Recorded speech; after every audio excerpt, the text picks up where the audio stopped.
Bem, se você pegar o animal e queimá-lo, então a fumaça sobe e Deus é aquele que está acima e então Deus pode detectar a fumaça e então ele pode detectar a qualidade da oferta. Então essa é a ideia por trás da oferta e é arcaica. Não é assim que as pessoas modernas pensam sobre o sacrifício, mas penso nisso psicologicamente como um movimento de desenvolvimento em direção ao pleno reconhecimento da ideia, antes de tudo, de que o trabalho é uma forma de sacrifício e vice-versa, e isso porque você sacrifica o presente pelo menos para o futuro, mas você também sacrifica tudo para sua maior prioridade se não estiver confuso. E então isso levanta a questão de qual deve ser a maior prioridade e qual deve ser a qualidade do sacrifício. E a resposta para isso psicologicamente é que deveria ser o sacrifício da mais alta qualidade possível para a coisa mais alta possível. Porque você tem, caso contrário, você tem que se perguntar: Por que você se incomodaria em fazer isso? Portanto, é fácil descartar essas ideias de holocaustos como superstições primitivas. Mas há uma ideia por trás delas que é inacreditavelmente profunda e profunda. E também a ideia de que a vida exige sacrifício para continuar na sua forma mais extrema e que o sacrifício deve ser voluntário e que mesmo ele deve se estender em algum sentido e tem que, ao sacrifício do inocente. Quer dizer, isso é extremamente profundo e também uma ideia muito problemática, mas não pode ser descartada com a mão. E há uma maneira pela qual, se você pegar isso fractalmente e aplicá-lo a pequenas coisas ou a propósitos em geral, há uma maneira pela qual o propósito sempre saberá a qualidade do seu sacrifício porque o que você faz, a qualidade do que você fazer atingirá ou não o propósito. Como se o mundo fosse bater em você de volta. Você pode fingir com as pessoas, pode mentir, pode enganar, mas se estiver tentando ser um bom jogador de basquete, se não fizer sacrifícios, não será um bom jogador de basquete. Sim. Sim, bem, e isso é outra indicação do logos intrínseco do mundo. E nós também sabemos disso profundamente, eu diria, dentro de nós mesmos, porque as pessoas sabem perfeitamente que sua consciência pode atormentá-las. E às vezes acontece que a consciência das pessoas é super desenvolvida e tem esse elemento tirânico de super águia e vai derrubá-los.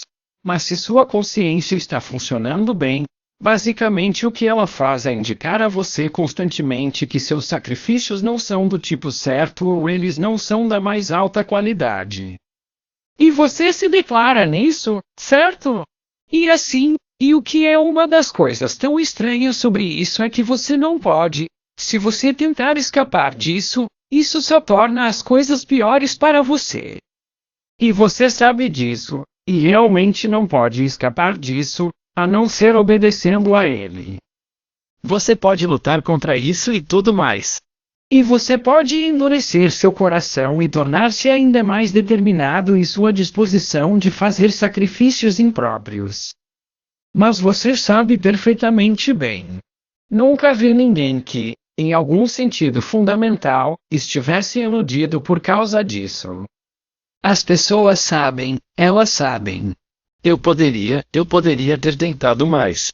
A propósito, é sua teoria. Então, à luz de todos estes dias e desse assunto de sacrifício, você sente que somos perdedores líquidos, religiosamente, moralmente, teologicamente, ganhadores líquidos, ou nenhum dos dois, não tendo mais sistema sacrificial?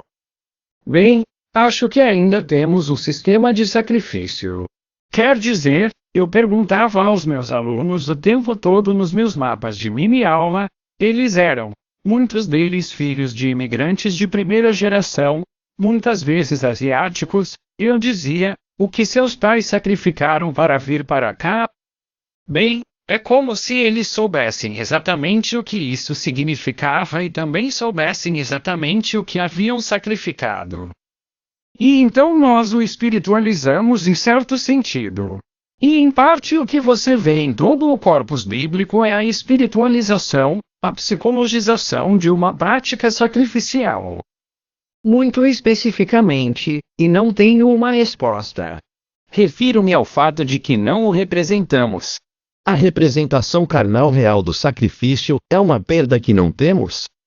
Essa é uma pergunta muito boa. Quero dizer, parte da questão que Jonathan e eu debatemos constantemente e parte da questão que este livro levanta até que ponto o que se tornou abstrato ainda precisa ser representado em imagem e ação, certo? Quanto tem que ser ritualizado? E a resposta não sabemos. Mas ainda existe, quero dizer, na tradição judaica ainda existe, mesmo que não seja a matança de um animal, ainda existe um aspecto ritualizado no sacrifício.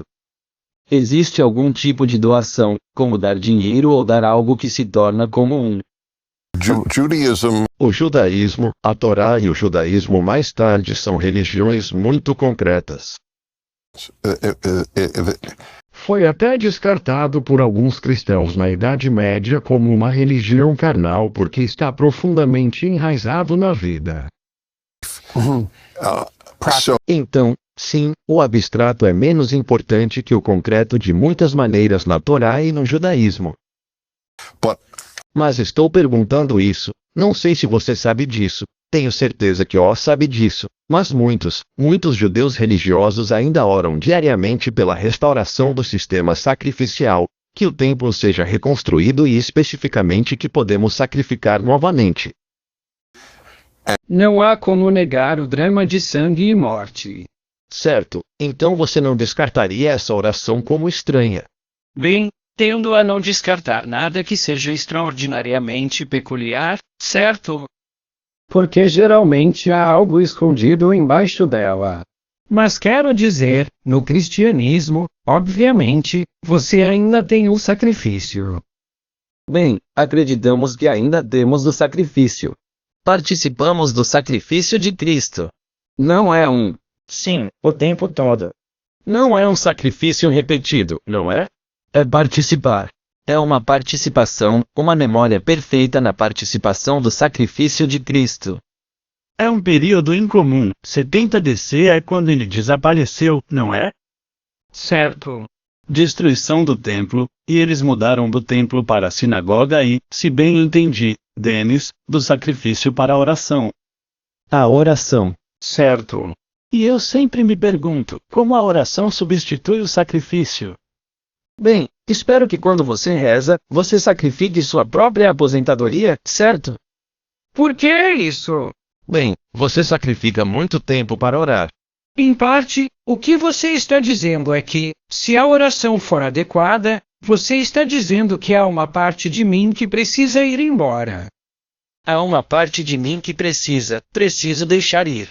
Há uma parte de mim que precisa morrer e deve ser entregue a algo maior.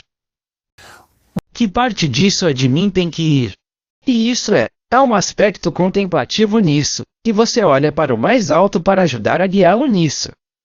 Então existe um espírito de discernimento dentro de você que pode ajudar a separar o joio do trigo, e a oferta do joio é o gesto sacrificial, e isso pode ser transformado em oração.